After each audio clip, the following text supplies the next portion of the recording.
आसपास के पड़ोसी और रिश्तेदार लोग मुझे बोझ समझते थे, क्योंकि मैं बचपन से ही अपनी दोनों टांगों से लाचार थी। लेकिन मैंने कभी भी अपनी हिम्मत नहीं हारी थी। मैं रोज अपनी टूटी हुई व्हील चेयर पर कई किलोमीटर का रास्ता तय करके स्कूल जाती थी। 10वीं के एग्जाम का रिजल्ट आने वाला था और पूरा गांव पंचायत में जमा हो चुका था। जब मास्टर ने पोजीशन वाले बच्चों के नाम का ऐलान करना शुरू किया, तो पहली पोजीशन पर मेरा नाम सुनकर सब हैरान रह गए। लेकिन तभी एक काली सरकारी गाड़ी वहां आकर रुकी, जिसमें से मेरा नाम शालिनी है। मैं अपने हाथों के बल से चारपाई से नीचे उतरी थी। आंखों में बच्चों की आवाज़ सुनकर चमक आ गई थी। पूरा दिन अकेले कमरे में काटने के बाद मेरा दिल भी चाहता था कि मैं कुछ वक्त ऐसे लोगों के बीच गुजारूं जो पूरे होकर इस दुनिया में आए हैं। लेकिन जितना मेरे शरीर का मजाक उड़ाया जा सकता था, मुझे अपना आप कैद करने पर वो बातें मजबूर कर देती थी। मैं जैसे ही घर से बाहर आई, सामने ही गली के बच्चे क्रिकेट खेल रहे थे। मेरा दिल चाहा कि मैं अपने पैर पर खड़ी होकर उनके साथ खेलूं, लेकिन मैं बहुत बेबस थी। मेरे पास पैर थे, लेकिन वो पोलियो की वजह से किसी काम के नहीं थे। अभी मैं कुछ कहती या करती, अचानक किसी एक लड़के ने जोर से शॉट मारा था, जो मेरे चेहरे पर लगते लगते बचा था। मैं अचानक पीछे हो गई थी। मुझे देखते ही सबने हंसना शुरू कर दिया था, और कोमल, जो मेरे पड़ोस में रहती थी, वो मुझे देखकर हंसते हुए बोली थी, शालिनी लंगड़ी आ गई है, इसको हम कप्तान बना देते हैं। बैठकर हाथ तो उठा ही लेगी, वैसे भी फालतू इंसान है। ये कहते ही वो जोर जोर से हंसने लगी थी। मेरी आंखों में आंसू आ गए थे। मैंने मुश्किल से अपने आप को संभाला था और हाथों की मदद से चौखट से नीचे आ गई थी। मुझे कप्तान बनाया जा रहा था। मैं इसमें भी खुश थी कि चलो कुछ देर के लिए ही सही, मैं अपनी मायूसी भूलकर इन लोगों के साथ थोड़ा वक्त गुजार पाऊंगी। अभी कुछ ही देर गुजरी थी जब अचानक एक लड़के ने जानबूझकर मेरे कंधे पर जोर से बैट मारा था। मैं अचानक जमीन पर जा गिरी थी। सर पर काफी गहरी चोट आई थी। आंखों में पानी आ गया था। नजरों के सामने अंधेरा, और अगले ही लम्हे बच्चों के हंसने की आवाज शुरू हो गई थी। जैसे ही मेरे होश ठीक हुए, मैंने सर उठाकर देखा था। वो सब मेरे ऊपर हंस रहे थे। कोमल मुझे देखते हुए बोली थी, लंगड़ी, तेरी औकात नहीं है कि तू हमारे साथ खेल सके। तुझे क्या लगा, मैंने अगर कह दिया है कि कप्तान बना दे, तो क्या हम तुझे अपनी टीम का कप्तान बना देंगे? तेरी शक्ल है कप्तान बनने वाली। तू सिर्फ और सिर्फ व्हील चेयर पर बैठकर लोगों से भीख मांग सकती है। तेरी यही औकात है। आगे से अगर तूने इस तरफ देखा भी, तो मुझसे बुरा कोई नहीं होगा। चल जा यहाँ से, लंगड़ी कहीं की। आई बड़ी हमारे साथ खेलने वाली।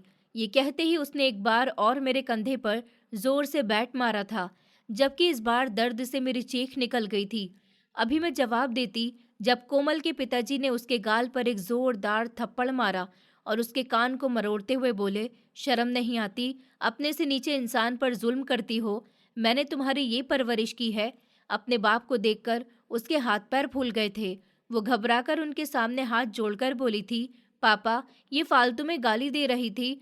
हमने इसे खिलाने से मना किया तो ये आपको भी गाली देने लगी थी, इसलिए मैंने उस पर हाथ उठाया है। ये कहते ही उसने अपने दोस्तों की तरफ देखा, तो सब जोर से सर हाँ के इशारे में हिलाने लगे थे, जबकि मैंने ना के इशारे में सर हिलाते हुए कहा था, नहीं अंकल, ये झूठ बोल रही है, मैं गाली नहीं देती हूँ। मेरी माँ कहती है कि गाली देना बहुत गंदी बात होती है। मुझे डर लगता है गाली देने से। आपकी बेटी झूठ कह रही है। मैं कुछ और कहती, जब कोमल मुझे मारने के लिए आगे बढ़ी थी और उसके बाप ने उसको थाम कर बोला था, चल, तेरी माँ बुला रही है और बेटी माफ करना। उन्होंने मुझे देखकर माफी मांगी थी। बेटा, ये छोटी है, अभी इसके पास दिमाग नहीं है, तुम इसे माफ कर देना, इसकी बात का बुरा मत मानना। वो ये कहते हुए उसे घसीट कर ले गए थे।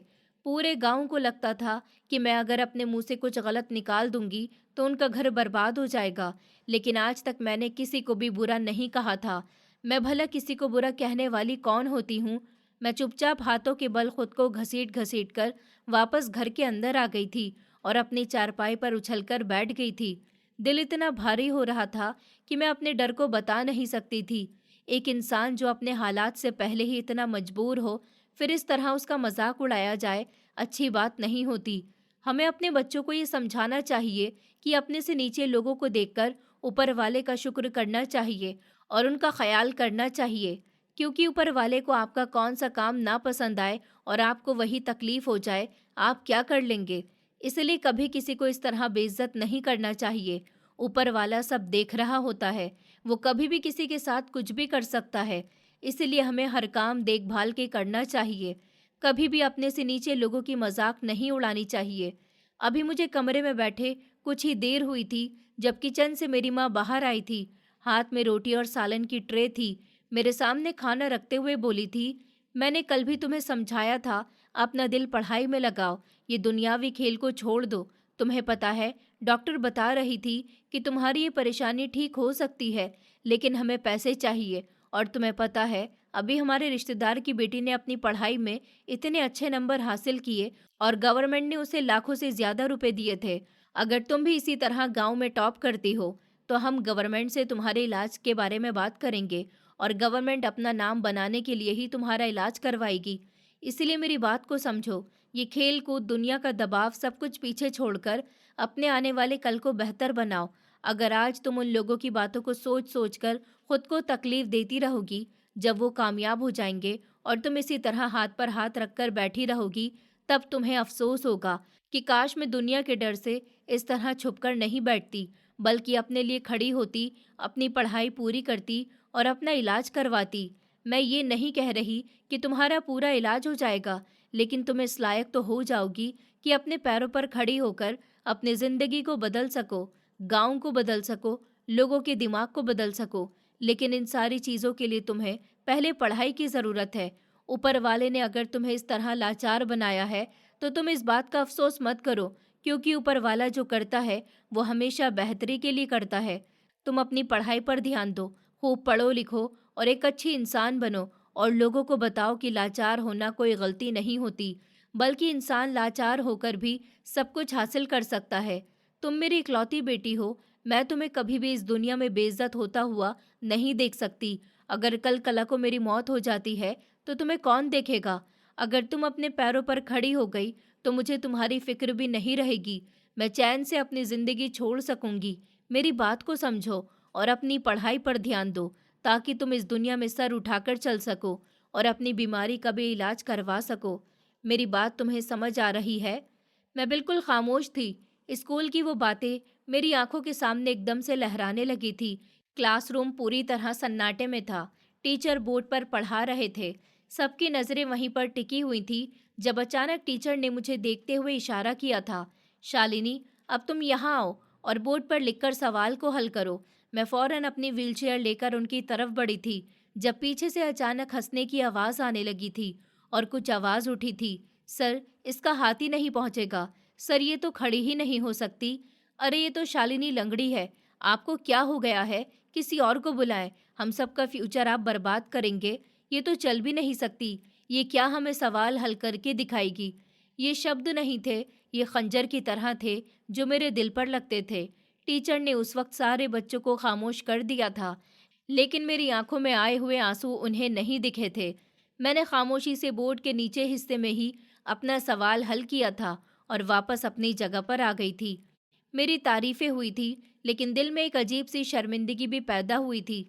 एक ऐसी शर्मिंदगी कि पूरा दिन मैं अपनी नज़र नहीं उठा पाई थी। ब्रेक टाइम पर भी लड़कियां मेरा मजाक उड़ाती थी। शालिनी लंगड़ी इसी स्कूल आई है। अब क्या हमारा स्कूल लंगड़ों के लिए भी बन चुका है? इसे पागल खाने भेजो, इसकी वहीं पर जगह है। ऐसे अजीब बच्चे वहीं पर पढ़ाई करते हैं। पता नहीं इन स्कूल वालों को क्या हो गया, जो हर किसी को उठाकर एडमिशन दे देते हैं। इन्हें किसी और की फिक्र नहीं होती। हम यहाँ अपना फ्यूचर बनाने आते हैं और ये लोग किसी को भी स्कूल में रख लेते हैं, ताकि हमारी पढ़ाई खराब हो सके। मैं अपने पापा से बात करूंगी और प्रिंसिपल से बात करवाऊंगी कि इसको स्कूल से निकलवाया जाए। अगर ऐसे बच्चे हमारे स्कूल में रहे, तो हमारी तो पढ़ाई भी खराब हो जाएगी। एक लड़की दूसरी लड़की से कह रही थी और मुझे बहुत ही नफरत भरी नज़रों से देख रही थी। हाँ यार, तुम सही कह रही हो। ऐसे बच्चों की वजह से हमारी पढ़ाई खराब होती है। अगर ऐसे बच्चे ही हमारे स्कूल में रहे, तो हमारा तो पता नहीं क्या होगा। तुमने सही कहा, तुम अपने पापा से बात करना, वो प्रिंसिपल से बात करेंगे। ये शब्द मुझे अंदर तक चुभने लगते थे। और वो दिन था और आज का दिन था, मैं दोबारा स्कूल नहीं गई थी। आज मुझे पूरे 6 महीने हो गए थे। माँ ने अचानक मेरे कंधे पर हाथ रखा तो मैं फौरन होश में आ गई थी। वो मुझे देखते हुए बोली थी कि मुझे पता है, तुम स्कूल की उन बदतमीज़ लड़कियों की बातें याद करके परेशान हो रही हो, लेकिन याद करो, कुछ साल बाद तुम अपने पैरों पर खड़ी हो जाओगी, तुम्हारे पास एक अच्छी गाड़ी, एक अच्छा घर और एक अच्छी ज़िंदगी होगी। तब क्या तुम्हें वो लड़कियां इस तरह बोल पाएंगी? तुम दुनिया के लिए एक मिसाल बन सकती हो, उन मासूम फूलों के लिए एक बहुत बड़ा हौसला बन सकती हो। लेकिन जब तक तुम हिम्मत नहीं करोगी, तुम खुद पीछे रह जाओगी। अब फैसला तुम्हारे अपने हाथ में है। तुम अभी बोलो, मैं अभी मास्टर से बात करती हूँ, तुम्हारा एडमिशन वापस स्कूल में हो जाएगा। तुम्हारे आने के बाद उन्होंने मुझसे बात की थी, लेकिन तुम्हारी तरफ से कोई जवाब नहीं देखकर मैंने उन्हें मना कर दिया था। लेकिन अब मुझे एहसास हो रहा है कि मैं तुम्हें डांटकर स्कूल भेज देती, ताकि आज तुम इस तरह दूसरे बच्चों से बेइज्जत होकर नहीं आती, बल्कि उन्हें बेइज्जत करके आती। तुम्हारे पास अगर पैर नहीं है तो क्या हुआ? तुम्हारे पास हाथ है, तुम्हारे पास मुंह है। ऊपर वाले ने तुम्हें दो आंखें दी हैं, जबान दी है, सिर्फ टांगे ही तो नहीं है। ऊपर वाले ने जो कुछ तुम्हें दिया है, उनके जरिए तुम फायदा हासिल करो। तुम्हारे पास सब कुछ है और उन चीजों में से सिर्फ एक चीज की कमी है। तो क्या तुम इस चीज की कमी की वजह से तुम ऊपर वाले की दी हुई सारी खुशियों से मुंह फेर लोगी? तुम्हें कुछ करना होगा ताकि तुम अपने जैसे बच्चों को हौसला दे सको। तुम पढ़ लिख कर कुछ बनो और फिर अपने जैसे बच्चों को हौसला दो, ताकि उन्हें कोई बेइज्जत ना कर सके। आज तुम बेइज्जत हो रही हो तो तुम्हें एहसास हो रहा है कि बेइज्जत होने के बाद कैसा लगता है। इसलिए तुम एक अच्छे इंसान बनो और आगे लोगों को हौसला दो, ताकि वो भी तुम्हारी तरह बन सकें। मैं तुम्हें कभी भी कमज़ोर नहीं देखना चाहती। मैं नहीं चाहती कि ये दुनिया तुम्हें नोच खाए। ये दुनिया बहुत जालिम है। ये कमज़ोर लोगों को चैन से जीने नहीं देती। इसलिए तुम्हें अब कमज़ोर नहीं रहना, तुम्हें मजबूत बनना होगा। तुम्हें अपने लिए कुछ करना होगा, ताकि तुम इस दुनिया में सर उठाकर सुकून से जी सको। माँ की बात पर मैंने अचानक अपना सर उठाया था। उनकी ये बात मुझे अंदर तक बेचैन कर गई थी। वो बिल्कुल ठीक कह रही थी। टांगों की लाचारी की वजह से मैं कभी भी अपने ऊपर ध्यान नहीं दे पाई थी। ऊपर वाले ने मेरा ऊपरी शरीर बिल्कुल मजबूत बनाया था। मेरा दिमाग बहुत तेज था। मेरी सूंघने की शक्ति बहुत तेज थी। सुनने की शक्ति भी बहुत तेज थी। खाना भी मैं अच्छे से खा सकती थी और बोल भी अच्छे से सकती थी। मैं सब कुछ देख भी सकती थी, समझ भी सकती थी, लिख भी सकती थी। तो भला मैं क्यों टांगों को लेकर हमेशा रोना रोती रहती थी? आज माँ की बातों ने मुझे जगा दिया था और मैंने दिल ही दिल में इरादा बांध लिया था कि अब बस बहुत हो चुका। मैं अपनी पढ़ाई भी पूरी करूंगी और अपने आप को सबके सामने इज्जत से पेश करूंगी। मैं अपनी जिंदगी को बर्बाद नहीं करूंगी। मैंने सोच लिया था कि मैं एक ऐसी औरत बनूंगी जो दूसरों के लिए मिसाल होगी, ताकि लोग मुझे देखकर अपने आप को कमज़ोर ना समझ सकें। अगर मैंने अपने आप को कमज़ोर समझ लिया, तो मैं कभी भी दूसरे लोगों को हिम्मत नहीं दे पाऊंगी। मैं नहीं चाहती कि जैसे मेरी ज़िंदगी गुजर रही है, वैसे ही और लोगों की भी ज़िंदगी गुजरे। अगर कोई इंसान टांगों से लाचार है, तो उसे कभी भी मायूस नहीं होना चाहिए, क्योंकि ऊपर वाले ने टांगों के अलावा सब कुछ दिया है। और अगर इंसान के अंदर कुछ करने का अटल इरादा हो, तो कोई भी दुनिया की ताकत उसे नहीं रोक सकती। मैंने सोच लिया था कि मैं अब अपनी ज़िंदगी को कभी भी बर्बाद नहीं करूंगी। वक्त की रफ्तार न कभी थम सकी है और ना ही कभी थम पाएगी। अगले दिन ही माँ ने मास्टर साहब से मेरे लिए बात की थी और मुझे अगली क्लास में एडमिशन मिल गया था। जबकि अभी मैं 8वीं क्लास की स्टूडेंट थी, लेकिन माँ की वजह से मुझे 9वीं क्लास में एडमिशन मिला था। मैं थोड़ा बहुत परेशान हुई थी, लेकिन मैंने खुद को मजबूत कर लिया था। मैंने खुद में हिम्मत पैदा की थी कि जब तक इंसान हिम्मत नहीं करता, वो किसी भी मंजिल को हासिल नहीं कर सकता। मैंने सोच लिया था कि मैं कभी भी पीछे नहीं हटूंगी। मैं वो सब कुछ करूंगी जो मैं करना चाहती थी। अगले दिन माँ ने मुझे स्कूल जाने के लिए तैयार किया था। जिस वक्त वो मुझे यूनिफॉर्म पहना रही थी, मेरा दिल बहुत भारी हो रहा था। दिमाग में यही सब चल रहा था, क्या सच में आज का दिन मेरे लिए बेहतर होगा? क्या सच में वो बच्चे मेरा मजाक नहीं बनाएंगे? माँ ने जब मेरे बाल बनाए, मैंने अचानक घबराकर उनका हाथ थाम लिया था। एक इंसान जो 6 महीने से अपने कमरे में छुपकर बैठा हो और उसे अब 6 महीने के बाद एक ऐसी दुनिया में दोबारा धकेला जा रहा हो, जहां सिर्फ और सिर्फ उसके शरीर की बेइज्जती की जाती हो, वो ऐसे ही घबराता है। मेरी आंखों में देखते हुए माँ ने प्यार से सर पर हाथ फेरा था और मुझे देखते हुए बोली थी कि तुम सिर्फ इस बात को अपने दिमाग में रखो कि तुम्हें इस दुनिया को बदलना है। पोलियो के शिकार बच्चे जो अपनी जिंदगी खो देते हैं, तुम्हें उन बच्चों का सहारा बनना है। तुम्हें सिर्फ पढ़ाई हासिल नहीं करनी, तुम्हें इस बुरी सोसाइटी को बदलना है। अपनी ज़बान का इस्तेमाल करके लोगों को तमीज़ देनी है कि वो किसी की मजाक उड़ाकर कोई अच्छा काम नहीं कर रहे। आप खुद को ऊंचा दिखाने के लिए या अपना गुस्सा निकालने के लिए कभी भी आप किसी को भी बेइज्जत नहीं कर सकते, ये बताना है। और अगर तुम डरती रही तो तुम इसी तरह एक दिन मरकर ख़त्म हो जाओगी और तुम्हारा नाम लेने वाला भी कोई इस दुनिया में नहीं रहेगा। इसलिए मरने से पहले कोई ऐसा काम करके जाओ कि दुनिया में तुम्हारा नाम मौजूद रहे। तुम्हें लोग तुम्हारे नाम से पहचाने कि हाँ, एक शालिनी थी जिसने पूरी दुनिया को हौसला दिया था, जिसकी वजह से आज लाचार बच्चे अपने ख्वाबों को पूरा करते हैं। अगर तुम अपने ख्वाबों को पूरा करोगी तो तुम्हें देखकर आगे जाकर लोगों को बहुत हौसला मिलेगा और वो भी अपने ख्वाबों को पूरा कर सकेंगे। तुम कभी भी अपनी हिम्मत नहीं हारना, चाहे लोग जो भी कहें, सबकी बातों को नज़रअंदाज करके तुम सिर्फ अपने ऊपर ध्यान देना। माँ की बात सुनकर न जाने कहाँ से मेरे अंदर हिम्मत आ गई थी और मैंने अपने चेहरे पर हाथ फेरकर सर हाँ के इशारे में हिलाया था। माँ ने मेरा बैग मेरी व्हील चेयर पर रखा था। मुझे लगा कि वो मेरे साथ जाएंगी, लेकिन वो मुझे दरवाजे से बाहर करते हुए बोली, आज का सफ़र तुम अकेले करो। मैं हमेशा तुम्हें स्कूल छोड़ने के लिए गई हूँ, लेकिन आज तुम अपनी मदद से खुद स्कूल जाओगी। जब तुम मेहनत करोगी, लोगों का सामना करोगी, लोगों की बातों को नज़रअंदाज करोगी, तभी तुम्हारे अंदर हिम्मत पैदा होगी। और अगर तुम ऐसा नहीं कर पाई तो याद रखना, तुम सारी जिंदगी सिवाय पछतावे के और कुछ नहीं कर पाओगी। आज से तुम जो करोगी अकेले करोगी, ताकि तुम्हें आगे चलकर किसी सहारे की ज़रूरत ना पड़ सके। अगर तुम्हें स्कूल में कोई भी कुछ कहे तो उसकी बात को नज़रअंदाज कर देना और सिर्फ अपने ऊपर ध्यान देना, अपनी पढ़ाई पर ध्यान देना। तुम किसी की बात का बुरा मत मानना, कोई भी कुछ भी कहे, तुम सिर्फ अपनी पढ़ाई पर ध्यान देती रहना। माँ की बात सुनकर मेरी आंखों में सच में रोशनी चमकना शुरू हो गई थी। माँ दुनिया की पहली वो औरत होती है जो अपने बच्चों को सीधा रास्ता दिखाती है, और वो माँ जो बच्चों को सीधा रास्ता दिखाने के बजाय उसकी गलत बातों में उसका साथ दे, वो औलाद कभी भी आगे नहीं बढ़ पाती। मैं अपनी व्हीलचेयर हाथों से चलाता हुआ रास्ता पार करने लगी थी। ऊपर वाले ने सिर्फ मेरे पैरों को नाकाम बनाया था, लेकिन मेरे बाजू में इतनी ताकत थी कि मैं कुछ भी कर सकती थी। मैं अपना सारा काम अपने बाजू के जोर पर ही करती थी। मैं जैसे ही बीच मैदान में पहुंची, मेरा दिमाग अब खराब होने लगा था, क्योंकि सामने कीचड़ नजर आ रही थी। अब यहाँ से मैं अपनी टायर कैसे खिसकाऊंगी, मेरे हाथ भी खराब हो जाएंगे। अभी मैं इसी सोच में थी जब अचानक किसी ने मेरी व्हील चेयर को धक्का दिया। मैंने पलट कर देखा तो वो कोई और नहीं बल्कि कोमल के पापा रुपेश अंकल थे। वो मुझे उस कीचड़ से निकालते हुए बोले थे कि बेटा, माफ़ करना, उस दिन मेरी बेटी ने फालतू में तुम्हें तकलीफ पहुंचाई। तुमने बहुत अच्छा फैसला किया पढ़ाई करने का। अच्छा है, तुम्हारा दिल भी लगा रहेगा। तुम खूब दिल लगाकर पढ़ाई करना। तुम किसी की बात का बुरा मत मानना। लोग तुम्हारा हौसला कम करने की कोशिश करेंगे, लेकिन तुम लोगों की बातों में मत आना। तुम अपना ख्वाब पूरा करो और आगे बढ़ो। जबकि मैंने उनकी बात पर कोई भी जवाब नहीं दिया था, बस खामोशी से टायर चलाते चलाते स्कूल के दरवाजे पर पहुंच गई थी।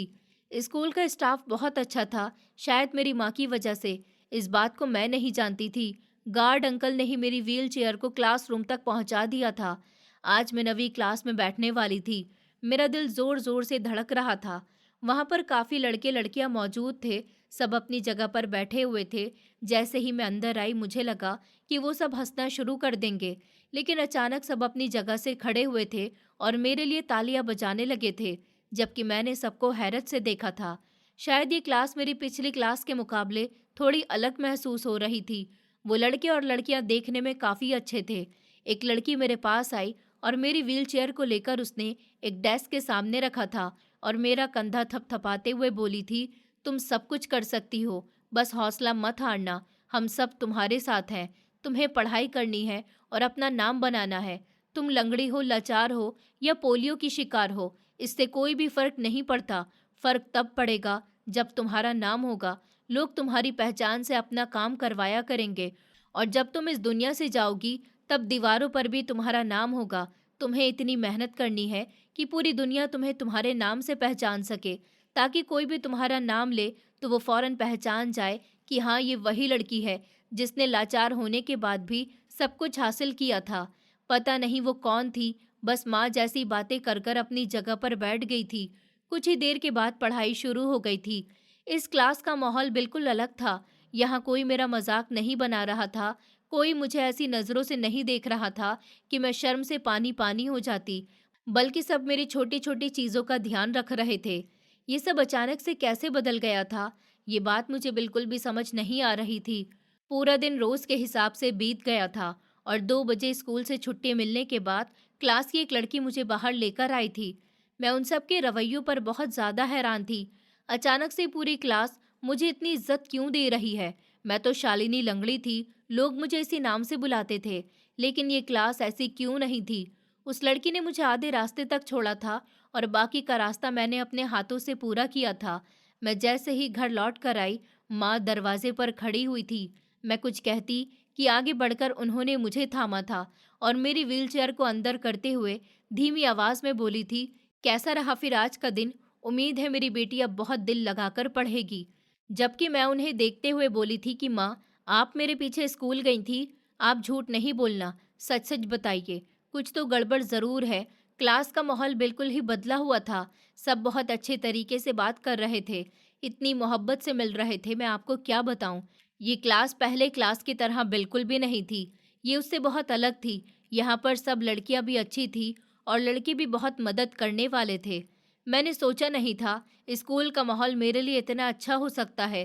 पिछले वाले स्कूल में तो मुझे रोज़ बेइज्जत किया जाता था, रोज़ मुझे लंगड़ी नाम से बुलाया जाता था, लेकिन इस स्कूल में ऐसा कुछ भी नहीं हुआ। यहाँ पर सब बच्चों ने मेरा बहुत ख्याल रखा और टीचर ने भी। आप मुझे सच सच बताइए, क्या आप मेरे पीछे स्कूल गई थी? आपने उनसे कोई बात करी थी जो वो मेरे साथ ऐसा बर्ताव कर रहे थे? जबकि माँ कुछ भी नहीं बोली थी, बस मुस्कुराते हुए मेरी किताबें और काम वगैरह देखने लगी थी। कुछ देर के बाद उन्होंने मुझे अपने हाथों से ही खाना खिलाया था और फिर मैं पढ़ने बैठ गई थी। लगभग आधे घंटे के बाद बाहर से क्रिकेट खेलने की आवाज़ आई थी। मेरा दिल एक लम्हे के लिए मचला था, दिल चाहा कि मैं भी बाहर जाऊंगी। फिर मैंने अपने दिल को समझा लिया, अगर आज मैं खेल को नज़रअंदाज करके अपनी पढ़ाई पर ध्यान दूंगी तो कल को मैं ही हर काम कर सकूंगी। कल को मुझे किसी के दम पर नहीं रहना पड़ेगा, मैं जो चाहूंगी कर सकूंगी, लेकिन इसके लिए मुझे पढ़ना होगा। इसलिए मैं चुपचाप फिजिक्स के न्यूमेरिकल्स को हल करने लगी थी, जो आज टीचर ने बोर्ड पर करवाया था। हमारे स्कूल के सारे टीचर ही बहुत अच्छे और पढ़े लिखे हुए थे, कोई भी अपनी जिम्मेदारी को दूसरों के सर पर नहीं डालते थे। मुझे वो स्कूल बहुत ही ज़्यादा पसंद आया था। मैं रोज़ अपने स्कूल जाती थी और वहाँ पर सभी लोग मुझसे बहुत अच्छे से बोलते थे। वहाँ पर मेरी एक दोस्त भी बन चुकी थी जिसका नाम उर्वशी था। उर्वशी एक बहुत ही अच्छी लड़की थी, उसने हर बार मेरा साथ दिया था, उसने मुझे कभी भी अकेला नहीं छोड़ा था। मैं जैसे ही क्लास के अंदर आती थी, उर्वशी रोज़ मुझे लेने आ जाती थी। वो मेरी व्हील चेयर को घसीटकर मेरे डेस्क के सामने लगा देती थी। मैं उससे खूब ढेर सारी बातें करती थी, उसे अपने मन की सारी बातें कह देती थी। उर्वशी ने कभी भी मेरा मजाक नहीं उड़ाया था। मैंने उर्वशी से कहा था, क्या तुम्हें मेरी दोस्त बनते हुए शर्म नहीं आती? मैं एक लंगड़ी लड़की हूँ, लोग मुझे शालिनी लंगड़ी कहते हैं, तो तुम मेरी दोस्त क्यों बन गई? लोग तुम्हारे बारे में भी गलत सोचने लगेंगे। मैंने अफसोस से सर झुकाते हुए कहा था। उर्वशी ने मुस्कुराते हुए जवाब दिया था कि ऐसा कुछ नहीं होता, ये सब ऊपर वाले की मर्जी से होता है। अगर तुम्हारे पास टांगे नहीं है तो इसमें तुम्हारी कोई गलती नहीं है, और वैसे भी हम सब एक ही हैं। अगर हम किसी का मजाक बनाते हैं तो कल को हमारा भी मजाक बन जाता है, क्योंकि इंसान जैसा करता है वैसा ही भरता है। और मुझे तुमसे कभी भी कोई परेशानी नहीं हो सकती। तुम एक बहुत अच्छी लड़की हो, मैंने तुम्हारे जैसी लड़की आज तक नहीं देखी। मैं बहुत खुशकिस्मत हूँ कि मुझे तुम्हारी जैसी दोस्त मिली है। वो मेरा हाथ पकड़ते हुए बहुत प्यार से कह रही थी। मुझे यकीन नहीं हो रहा था कि आजकल इस दुनिया में ऐसे भी लोग मौजूद हैं, वरना मुझे तो सिर्फ आज तक कोमल जैसी लड़कियां ही मिली थी जो मेरा अक्सर मजाक उड़ाती रहती थी और मुझे बेइज्जत करने का कोई भी मौका हाथ से नहीं जाने देती थी। वक्त की रफ्तार न कभी थम सकी है और ना ही कभी थम पाएगी। लगभग 2 घंटे मैंने पढ़ाई की थी और मेरा सर भारी होना शुरू हो गया था। हाँ, मेरी टांगों में पोलियो था, लेकिन उसके बाद भी मैं बहुत जल्दी थक जाती थी, शायद कमजोरी की वजह से। मैं अभी सोई ही थी जब मुझे महसूस हुआ कि कोई मुझे हवा दे रहा है। मेरी आंखें खुल गई थी। सामने माँ खड़ी हुई थी, हाथ वाले पंखे से हवा कर रही थी। मैं फौरन बोली थी कि माँ, ये आप क्या कर रही हैं? सो जाइए, आप क्यों परेशान हो रही हैं? जबकि वो मेरे पास बैठते हुए बहुत मोहब्बत से बोली थी कि कब से मेरी बच्ची पढ़ रही है कि अब मैं उसे प्यार भी नहीं कर सकती, मुझे तुम पर प्यार आ रहा था। जबकि मैं कुछ भी नहीं बोली थी और उनकी गोद में सर रखकर लेट गई थी। मेरे पिताजी कुछ साल पहले ही इस दुनिया से जा चुके थे। उनको हार्ट अटैक आया था और वो इस दुनिया से चल बसे थे। मेरी जिम्मेदारी मेरी माँ पर ही थी। कहने को वो बिल्कुल जवान थी, लेकिन उसके बाद भी उन्होंने दूसरी शादी नहीं की थी। जबकि मैं उनको कुछ दे भी नहीं सकती थी, क्योंकि मैं पैरों से लाचार थी। लेकिन उसके बाद भी उन्होंने मुझे नहीं छोड़ा था। वो चाहती तो दूसरी शादी करके अपनी ज़िंदगी में बहुत खुश रह सकती थी, लेकिन उन्होंने मुझे छोड़ने का कभी सोचा भी नहीं था। एक माँ अपने बच्चे का दर्द समझती है, लेकिन जो माँ अपने बच्चों का दर्द नहीं समझती, उनको इंसान नहीं एक पुतली समझती है, जो दिल में आता है बिना सोचे समझे बोल देती है। उनको ये बात समझनी चाहिए कि बच्चे अपनी माँ से बहुत मोहब्बत करते हैं। उनके मुंह से निकले हुए शब्द बच्चों को बर्बाद कर सकते हैं, और वही शब्द बच्चों को वापस उसके कदमों पर खड़ा भी कर सकते हैं। माँ को हमेशा अपने बच्चों का बहुत ख्याल रखना चाहिए और उनसे हमेशा प्यार से बात करनी चाहिए। कभी भी उनसे ऐसी बात नहीं करनी चाहिए जिससे बच्चों के दिल पर कोई असर हो और बच्चे अपनी माँ से दूर हो जाएं और फिर गलत कदम उठाने लगे। पूरा दिन रोज के हिसाब से बीत गया था। रात 8 बजे के करीब मैं बहुत थक गई थी। कुछ लम्हे के लिए मुझे समझ नहीं आ रहा था कि मैं किस वक्त उठी हूँ। मुझे लगा शायद सुबह हो गई, लेकिन जब मैंने घड़ी पर टाइम देखा तो मैं बहुत हैरान हुई थी। मैं इतनी देर तक कैसे सो गई, वरना कभी भी मुझे इतनी लंबी नींद नहीं आती थी। मैं कमरे से हाथों के बल बाहर आई। लॉन में मेरी माँ बैठी रात की रोटियां बना रही थी। मुझे जागता हुआ देखकर फौरन बोली थी, क्या हुआ, क्या हो गया, आज तुम इतना कैसे सो गई? मैंने सोचा कि मैं उठाती ही नहीं हूँ, लेकिन इतना भी कौन सोता है। अब तुम्हें रात भर नींद नहीं आएगी। तुम तो पहले कभी भी इतना नहीं सोई। क्या तुम बहुत ज़्यादा थक गई हो? जबकि मैं हैरत से बोली थी कि माँ, मैं खुद हैरान हूँ। शायद आज मुझे बहुत सुकून भरी नींद आई है, वरना हर वक्त मैं खुद यही सोचती रहती थी कि पढ़ाई भी छोड़ दी है, घर में बैठी रहती हूँ, कुछ करती भी नहीं हूँ, आगे क्या होगा? शायद अब जिंदगी अपनी रफ्तार से संभल रही है, इसलिए मैं भी ठीक हो रही हूँ। अब सोच रही हूँ कि खाना खाकर फिर पढ़ने बैठ जाऊंगी और अपने एग्जाम्स की तैयारी करूंगी। जबकि माँ घड़ी की तरफ देखते हुए बोली थी कि आधे घंटे के बाद लाइट चली जाएगी और फिर सुबह के 4 बजे आती है। इन लाइट वालों ने बड़ा जीना खराब कर रखा है। मेरी जान, तुम कैसे पढ़ोगी? मैंने मोमबत्ती की तरफ इशारा किया था और हल्का सा मुस्कुरा दी थी। माँ मना करना चाहती थी, लेकिन मेरी हिम्मत देखकर उन्होंने इनकार नहीं किया था। मेरी माँ की सबसे अच्छी आदत थी कि वो कभी भी मुझे किसी बात से इनकार नहीं करती थी। हाँ, अगर कोई चीज़ मेरे लिए ठीक नहीं होती थी तो वो मुझे बैठकर समझाती थी, लेकिन तब भी मना नहीं करती थी। वो यही कहती थी कि एक बार कर लो, अगर तुम्हारा दिल भर जाए तो उसे वहीं छोड़ देना, तुम्हारी माँ तुम्हारे साथ है। मेरी माँ मेरा बहुत ख्याल रखती थी। मेरी ऊपर वाले से यही प्रार्थना थी कि मेरी माँ को हमेशा खुश रखना और हर एक बच्चे को ऐसी ही माँ देना जैसे मेरी माँ है। वो मेरी हर बात को समझती थी। अगर मैं कुछ ना भी कहती थी तो वो बिना कहे मेरी बात समझ लेती थी। थोड़ी देर के बाद ही हमने खाना वगैरह खाया था और माँ के कहने के बिल्कुल ठीक आधे घंटे के बाद लाइट चली गई थी।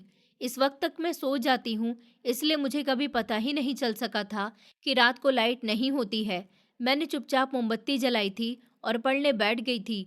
गर्मी के मारे मेरा बहुत बुरा हाल हो रहा था, लेकिन मैंने बिल्कुल भी माँ को पता नहीं चलने दिया था। वो मेरे पास ही सो रही थी। मैं कभी किताब उठाकर उन्हें हवा कर देती, कभी पढ़ाई में बिजी रहती। लगभग रात के 11 बजे तक मैंने पढ़ाई की थी और फिर हमेशा की तरह मेरा सर भारी हो गया था और मैं सोने के लिए लेट गई थी। बेड पर कब गिरी कब गहरी नींद में गई, कुछ पता ही नहीं चला। अगली सुबह का सूरज पूरे जोर शोर से रोशन हुआ था। माँ ने ही मुझे जगाया था कि स्कूल का वक्त हो चुका है। मैं आज खुद अपने कपड़े वगैरह चेंज कर रही थी। माँ जब मेरे कपड़े बदलने के लिए कमरे में आई, मुझे पूरा तैयार देखकर वो हैरान रह गई थी। कल मैं बहुत ज़्यादा उदास और उलझी हुई थी, लेकिन आज मैं बहुत ज़्यादा खुश लग रही थी। माँ ने ही मुझे उठाकर व्हील चेयर पर बिठाया था। वो हमेशा मुझे अपने हाथ से खाना खिलाती थी, जबकि मुझे खाना खाने में भी कोई परेशानी नहीं थी। लेकिन उनका कहना था कि मुझे तुम्हें खाना खिलाना बहुत अच्छा लगता है, मुझे सुकून मिलता है। खाना वगैरह खाने के बाद मैंने अपनी किताबें ली और चुपचाप स्कूल के लिए निकल गई थी। आज मेरा दिल चाह रहा था कि मैं माँ से बोलूँ कि आप मुझे स्कूल तक छोड़ आएंगी, लेकिन मैं चुप रही थी।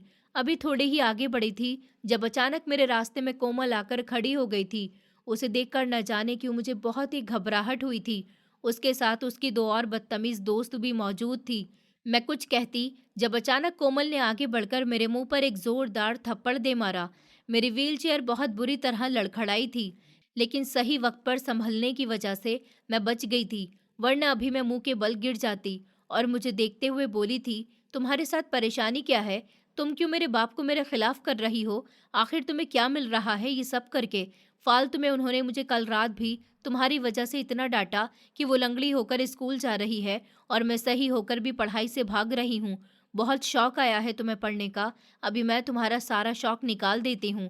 इतना भी क्या शौक है? लंगड़ी हो, घर में बैठ जाओ चैन से। तुम्हें चैन नहीं है क्या?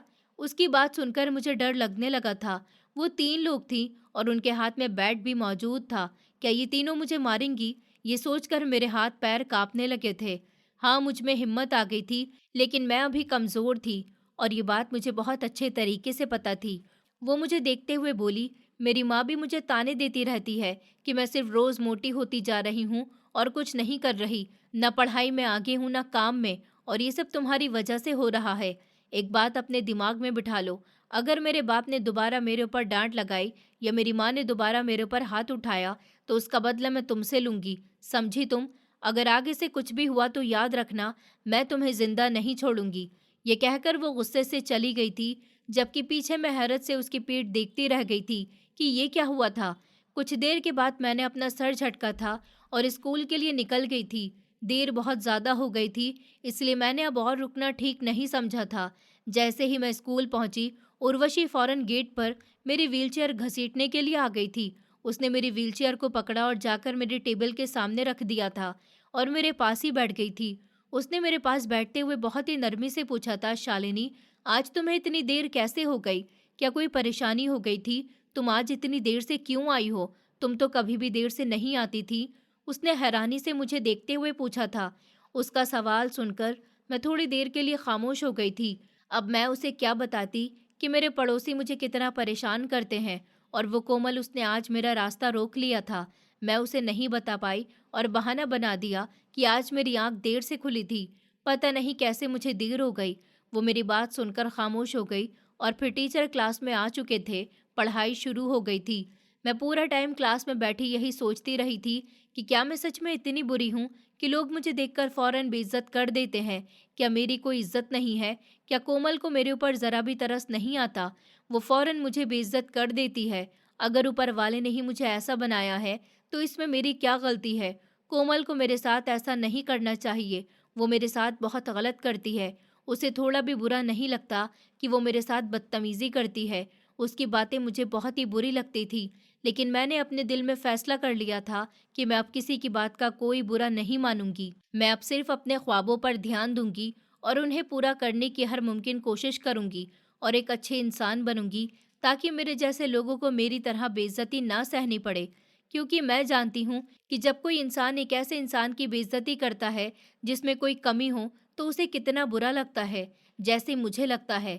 क्लास खत्म हो चुकी थी और छुट्टी का वक्त आ चुका था। उर्वशी मुझे लेकर स्कूल के बाहर आई थी और उसने मुझसे कहा था कि शिवानी, चलो मैं तुम्हें तुम्हारे घर छोड़ देती हूँ, तुम मुझे बताओ कि तुम्हारा घर कहाँ है। उसने मुझसे कहा, लेकिन मैंने फौरन इनकार कर दिया था।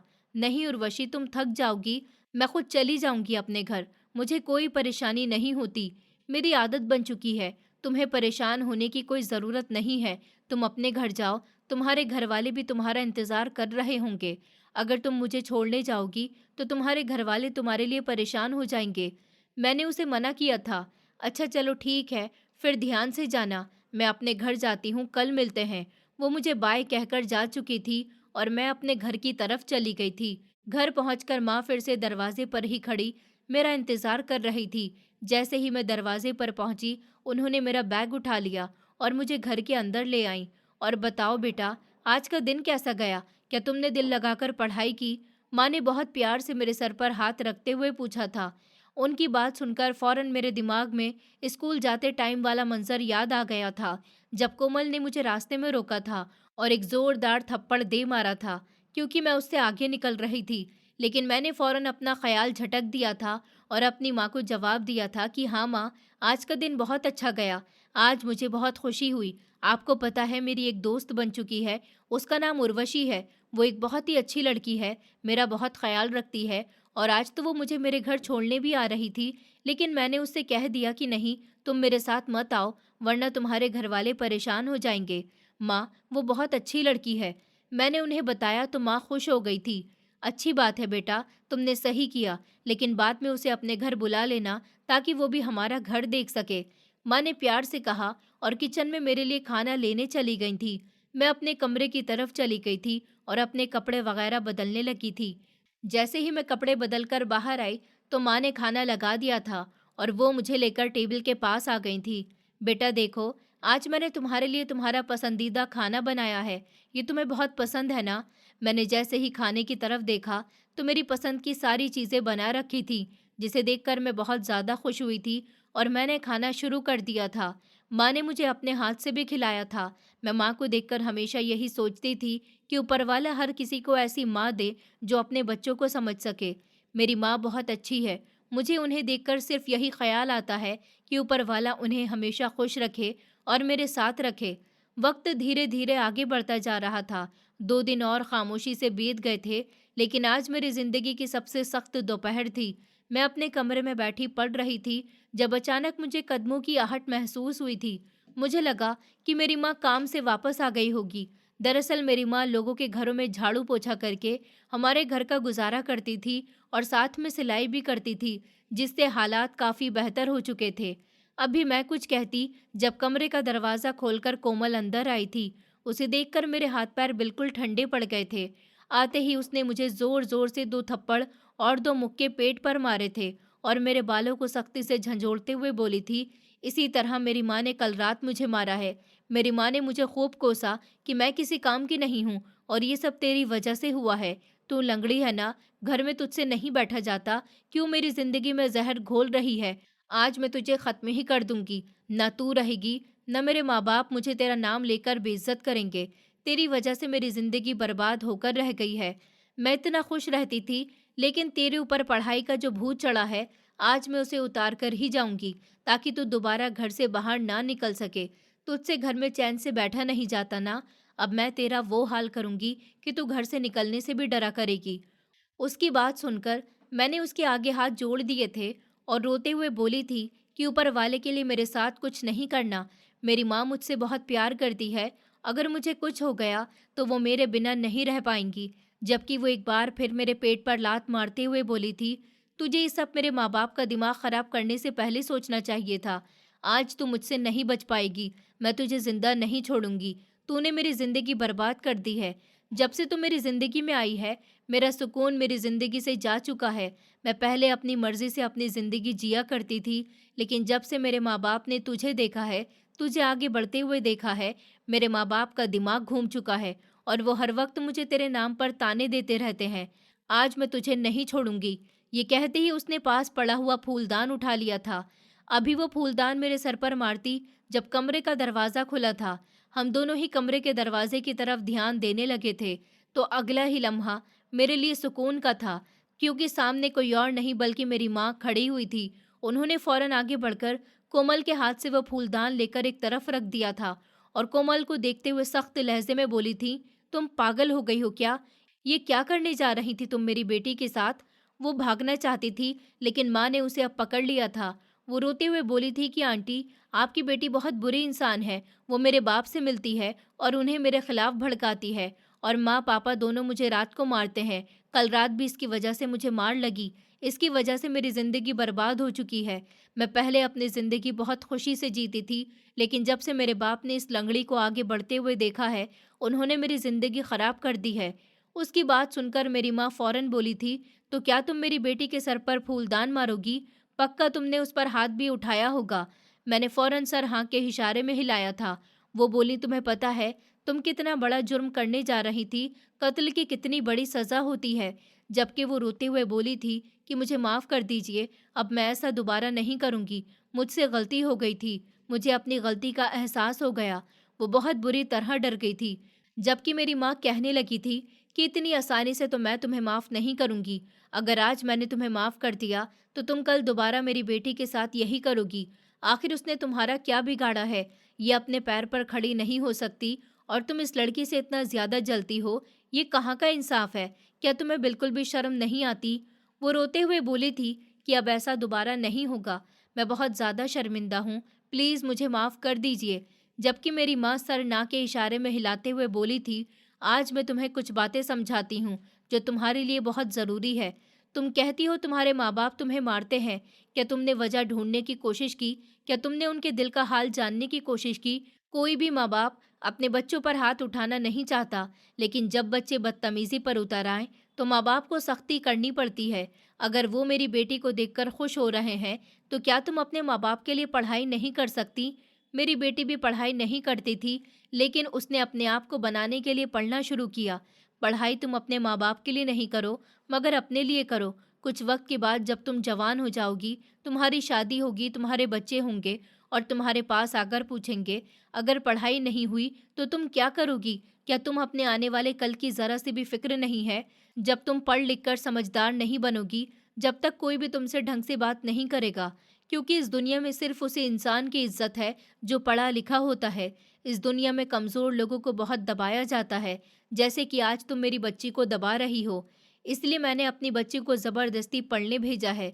तुम भी पढ़ाई करो, अपने माँ बाप का नाम रोशन करो। तुम्हें फिर कभी भी अपने माँ बाप से कोई मार खाने की या कोई डांट सुनने को नहीं मिलेगी।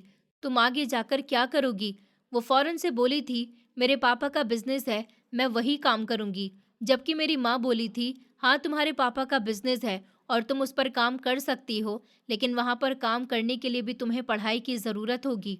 अगर तुम्हारे पास पढ़ाई ही नहीं हुई और तुम्हारे किसी नौकर के पास पढ़ाई हुई, तो तुम्हारा बाप उस नौकर को तुमसे ज़्यादा इज्जत देगा। तब भी क्या तुम उस नौकर का कत्ल करोगी? कत्ल करने के बाद इंसान को ऊपर वाले के सामने भी जवाब देना होगा, और जो इंसान ऊपर वाले के बनाए हुए इंसान को मारता है, उसको ऊपर वाला बहुत सख्त सज़ा देता है। एक बात हमेशा याद रखना, ये दुनिया जाली है।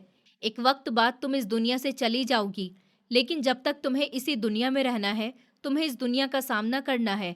अगर तुम इसी तरह दूसरों पर हाथ उठाती रहोगी, तो कोई भी तुम्हारी इज्जत नहीं करेगा और तुम्हारे माँ बाप भी कभी भी तुमसे खुश नहीं हो पाएंगे। वो बहुत ही शर्मिंदा नजर आ रही थी। मेरी माँ बोली, अपने माँ बाप के लिए ना सही, अपने अच्छे आने वाले कल के लिए पढ़ाई करो। तुम्हें किसी भी तरह का कुछ करना है, तो तुम्हारे पास पढ़ाई होनी बहुत ज़रूरी है। तुम्हारे माँ बाप तुमसे उम्मीद लगा रहे हैं, तो उनकी उम्मीदों को पूरा करना तुम्हारा फ़र्ज़ है। अगर तुम उनकी उम्मीदों को पूरा करोगी, तो वो तुमसे बहुत ज़्यादा खुश होंगे और तुम्हें कभी भी कोई ताना नहीं देंगे। तुम एक बार अपने माँ बाप की बात सुनकर तो देखो। अगर फिर तुम्हें डांटे या तुम्हारे ऊपर हाथ उठाए, तब तुम कहना कि कोई भी माँ बाप अपने बच्चों को नहीं मारना चाहता, लेकिन जब बच्चे ही अपने माँ बाप की इज्जत गिराने पर लग जाएं, तो माँ बाप को ये सब कुछ करना पड़ता है। मेरी माँ की बात सुनकर उसने हाथ जोड़कर मुझसे और माँ से माफ़ी मांगी थी और घर से चली गई थी। उसके जाते ही फौरन माँ मेरे गले लग गई थी। उनकी आंखों से आंसू निकलना शुरू हो गए थे। वो मेरे माथे को चूमते हुए बोली थी, अगर आज तुम्हें कुछ हो जाता तो मैं जीते जी मर जाती। मेरा तुम्हारे अलावा इस दुनिया में और कोई भी नहीं है। तुम्हारी माँ के अंदर इतनी हिम्मत नहीं है कि तुम्हारा मरा हुआ मुंह देख सके। मुझे माफ़ कर देना बेटी, मुझे देर हो गई। जबकि मैंने भी उनको अपने गले से लगा लिया था। दिन हफ्तों में, हफ्ते महीनों में बदल गए थे और आज मेरी 10वीं कक्षा का पहला एग्ज़ाम था। मुझे अपने स्कूल के बजाय दूसरे स्कूल में पेपर देने जाना पड़ा था। माँ ही मुझे छोड़ने के लिए गई थी और सेंटर के बाहर बैठी मेरा इंतज़ार कर रही थी। जब जब मैं किसी जगह पर उलझती जा रही थी, मैं फ़ौरन आंखें बंद करके ऊपर वाले का नाम पुकारती थी और फिर माँ को याद करके लिखना शुरू कर देती थी। मैंने ज़्यादातर अपने पास से ही लिखा था। ज़िंदगी की जितनी भी ऊंच नीच मेरी माँ ने देखी थी, उन्होंने वो सब कुछ मुझे समझाई और सिखाई थी। मैं उन्हीं चीज़ों को समझकर आज अपने एग्ज़ाम्स दे रही थी। मुझे अपने आगे खूबसूरत कल नज़र आ रहा था, लेकिन एक डर भी था कि अगर मेरे कल में ज़रा सी भी दरार आ गई तो मैं क्या करूँगी। मुझे रोना भी आ रहा था कि मैं बस पास हो जाऊँ। 3 घंटे का पेपर मैंने आधे घंटे पहले ही पूरा कर लिया था, लेकिन इसके बाद भी मैंने पेपर टीचर को नहीं दिया था, बल्कि अच्छी तरह पेपर को आगे पीछे से देखने लगी थी कि कहीं कोई गलती तो नहीं हुई। मैंने हर एक चीज़ बहुत अच्छे तरीके से लिखी थी। मैं जब सेंटर से बाहर आई, मेरी माँ मेरा इंतज़ार कर रही थी। दुनिया में माँ का अच्छा होना बहुत ज़रूरी है और ख़ासकर साथ देने वाली माँ का होना। वो जैसे ही मेरे पास आईं, मैंने फ़ौरन उनको अपने गले से लगा लिया था। न जाने क्यों मुझे बहुत आराम महसूस हुआ था। वक्त धीरे-धीरे गुज़रता जा रहा था। मेरे सारे पेपर बहुत अच्छे हो गए थे। मुझे अब अपने रिज़ल्ट का इंतज़ार था। 11वीं क्लास का कोर्स लेकर मैंने पढ़ाई करना शुरू कर दिया था। वक्त और तेज़ी से गुज़रता जा रहा था और मैंने भी गाँव में 10वीं क्लास में टॉप किया था। सबने मेरी बहुत तारीफ़ की थी, लेकिन असली 12वीं क्लास के एग्ज़ाम में पास होना था। मैं दिन-रात मेहनत करती थी, रातों को जागती रहती थी। मेरी पहले की कामयाबी ने मुझे हौसला दिया था। मुझे अब किसी चीज़ का डर नहीं था, मुझे बस अच्छा पढ़ना था और अच्छे पेपर देकर पास होना था। मेरी माँ भी मेरे साथ अक्सर रात को बैठकर वक्त गुजारती थी। उनका कहना था कि मैं सो जाऊं और मेरी बेटी जागती रहे। मैं ऐसी माँ नहीं हूँ। जबकि मैं उनको मना करती थी कि आप मेरी वजह से परेशान मत हुआ करें। आपका सोना बहुत ज़रूरी है। आपको सुबह काम पर भी जाना होता है। लेकिन वो मेरी बात नहीं सुनती थी। आखिर माँ थी। माँ भले अपने बच्चों को कब अकेला छोड़ती है। वक्त और तेज़ी से गुजरता जा रहा था और 12वीं कक्षा के बोर्ड के पेपर भी शुरू हो गए थे। ये सेंटर थोड़ा दूर पड़ा था। मुझे बहुत परेशानी हुई थी, लेकिन ये सब आराम से हो गया था क्योंकि मेरी माँ मेरा साथ दे रही थी। वक्त न कभी एक जैसा रहा है और न कभी एक जैसा रह पाएगा। मेरे सारे पेपर बहुत ही अच्छे गए थे और 12वीं के एग्ज़ाम पूरे हो चुके थे। अब मुझे अपने रिज़ल्ट का इंतज़ार था। जो बच्चे गाँव में अच्छे नंबर लाते थे, उनका रिज़ल्ट भरी पंचायत के सामने बताया जाता था, ताकि पंचायत के सरदार उस बच्चे को तोहफ़ा दे सके और गवर्नमेंट लिस्ट में उस बच्चे का नाम आ सके। मुझे उम्मीद थी कि शायद मेरा नाम यहाँ आ जाए, लेकिन मैंने दिल ही दिल में खुद को समझा लिया था कि अगर ऐसा नहीं हुआ तो मैं उदास नहीं होंगी और मैं कॉलेज में भी एडमिशन लूँगी। जैसे-जैसे इंसान पढ़ता है, उसमें भरोसा आता जाता है और यही हाल मेरा भी था।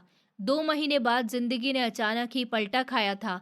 मैं अपने कमरे में बैठी हुई थी जब मेरी माँ आई थी और मुझे व्हीलचेयर पर बिठाते हुए बोली थी, तुम्हें पंचायत में बुलाया है। मुझे लगता है तुम्हारा रिजल्ट आ गया है। जबकि मैं परेशान-परेशान सी वहाँ पहुँची थी। गाँव के काफ़ी लोग आए हुए थे। मेरी क्लास के बच्चे भी वहाँ पर मौजूद थे।